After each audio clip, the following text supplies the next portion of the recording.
Hello দোস্ত, নমস্কার, welcome back to my channel. আশা করছি আপনারা সবাই ভালো আছেন। আমি ভীষণ ভালো আছি এবং ভীষণ খুশি আছি। আমি আর তৃষানবাবু 11টার সময় ধুমরোদের রাস্তায় এসে দাঁড়িয়ে আছি, কেননা ফয়জি সাহেব আজকে ফ্রিজ পাঠিয়েছে।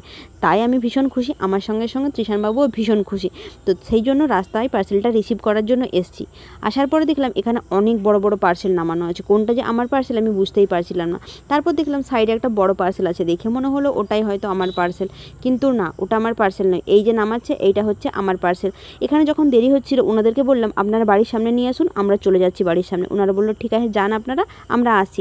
তারপর আমার তৃষানবাবুকে দেখুন কি জোরে জোরে নাচছে, কারণ ও তো ভীষণ খুশি, কারণ এখন তো ফ্রিজে আইসক্রিম, থামস আপ সব ঠান্ডা ঠান্ডা জিনিস রাখা হবে, আর ওর ঠান্ডা জিনিস প্রচুর পছন্দ। এদিকে আমাকে দেখুন, আমিও ভীষণ খুশি, কারণ হাজব্যান্ড পাঠিয়েছি বলে কথা, তাই না? আমিও তো নতুন নতুন এক্সপেরিমেন্ট করব, আইসক্রিম বানাবো, ওদেরকে দেবো। আর বাড়িতে প্রচুর খাবার নষ্ট হতো, জিনিস নষ্ট হতো, সবজি নষ্ট হতো, এবার থেকে আর নষ্ট হবে না। তো যাই হোক, ফাইনালি দেখতে দেখতে ওনারা দুজন ফ্রিজটাকে বয়ে নিয়ে বাড়ির দিকে আসছে। আর এটাকে আমাকে এক্ষুনি খুলে দেখতে হবে, আর এটা তো ওপেন বক্স, তাই সঙ্গে সঙ্গে দেখতে হবে। আর ফয়জি সাহেব লাইনে ছিল, মানে কলে ছিল, বারবার বলছিল কোথায় কি সমস্যা আছে দেখে নাও। এটা কিন্তু এখন যদি না দেখে নাও পরে কিন্তু এটা আর রিটার্ন করা যাবে না। তাই এই যে ফাইনালি ফ্রিজটা খুলে দিয়েছে। আর বেগুনি কালারের ফ্রিজটা বিশাল বড় নয়, আমার জন্য ঠিকই আছে। একার জন্য আর কত বড় ফ্রিজ লাগবে, তাই না? কি আর রাখবো, দু একটা জলের বোতল, কিছু সবজি, কিছু মিষ্টি, এগুলোই রাখবো, আর কিছু না, তাই না? তো আমার জন্য এই সাইজের ফ্রিজটা ঠিকই আছে। তো ফ্রিজটা খুলে দেখালো, দেখে বেশ পছন্দ হলো, খুব ভালো হয়েছে। হাজব্যান্ড পাঠিয়েছে বলে কথা না। তো তারপর যেটা দেখলাম, ফ্রিজের পেছন দিকে যে জালিটা থাকে সেই জালির দুটো লক ভাঙা। সঙ্গে সঙ্গে ফয়জি সাহেবকে ফোন করে বললাম, ফয়জি সাহেব বললো ভিডিও রেকর্ডিং করে পাঠাও। ভিডিও করে পাঠালাম। তখন ওরা বললো এটা হচ্ছে কিছু ডিসকাউন্ট হয়ে যাবে, কিন্তু আমার ফয়জি সাহেব এইসব ব্যাপারে প্রচুর স্ট্রিক্ট। বললো না না, আমি নতুন জিনিস অর্ডার করেছি, আমি ডিসকাউন্ট নেব না। আমি হচ্ছে এটাকে কি করব বলুন, ক্যান্সেল করব না, রিটার্ন করব না, কি করব, এসব বলছিল। তারপর যেটা দেখলাম, ফ্রিজটার নিচের দিকে যে সাইডে টিনটা ছিল ওটাও একদম ভেঙে তোঁপড়ে বেরিয়ে গেছে। ওটাও ফয়জি সাহেবকে দেখালাম, ভিডিও রেকর্ডিং করে পাঠালাম।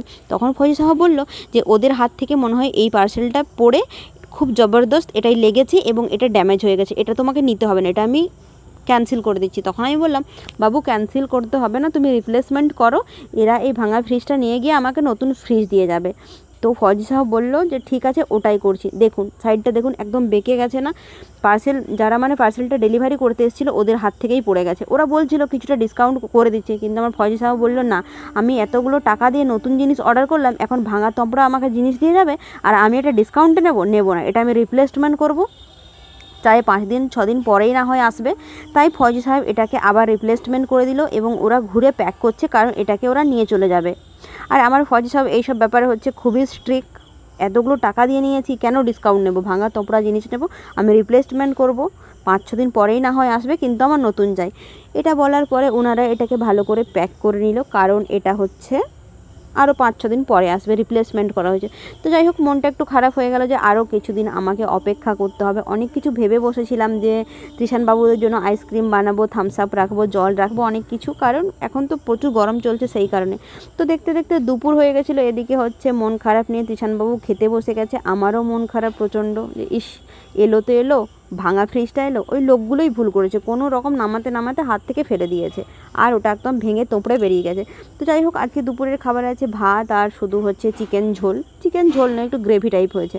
আর এদিকে হচ্ছে কিট্টুবাবু ঘুমিয়ে গেছে, জেগে থাকলে তো ঘরকে মাথায় করে, তাই ওর মা ওকে একটু কাজল লাগিয়ে দিচ্ছিল, আর গরমের দিন বলে শরীরে একটু পাউডার লাগিয়ে দিয়েছিল। দেখতে দেখতে সন্ধে হয়ে গেছে, তৃষানবাবু এখানে পড়তে বসে গেছে, তৃষানবাবুকে মা পড়তে বসিয়েছে, আর তৃষানবাবুকে মা হচ্ছে বাংলাটা পড়াচ্ছে। মা বাংলা ছাড়া অন্য কিছু পড়ায় না, তো তাই মা ওকে এখানে বাংলাটা পড়াচ্ছে, আর মা বাংলাটা কিন্তু খুব ভালো পড়ায়, খুবই ভালো পড়ায়।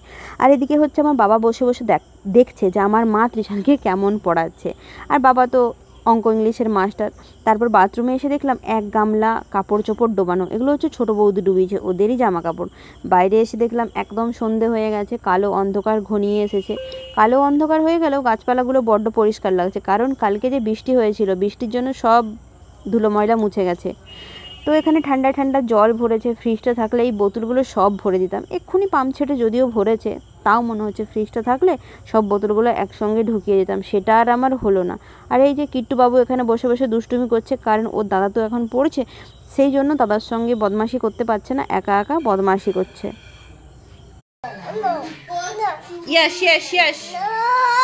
Yes. Yes, yes. Yes.